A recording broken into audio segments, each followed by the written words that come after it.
Hi there, today I'd like to talk a little about the pigment rose madder. This is a colour that, because of its own unique properties, we still offer and is manufactured to this day by a method used by Winsor and Newton for over 100 years. The raw material for this beautiful pigment is madder root. The dye extracted from this root is soluble in water, so there's a need to bring together or fix this dye with an insoluble substance or base. We mix a hydrate of aluminium or sulfate of calcium with the dye. This insoluble material allows the madder root dye, when dried, to be deposited in a solid rock-like form.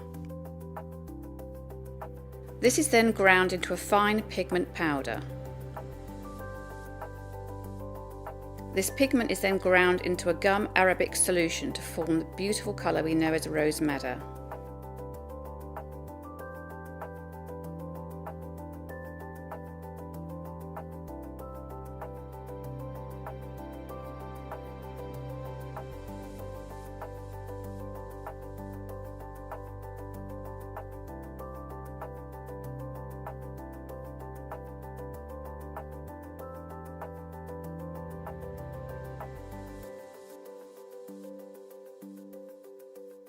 Shown beautifully here as a graduated wash. I hope you've enjoyed understanding the origins of rose madder.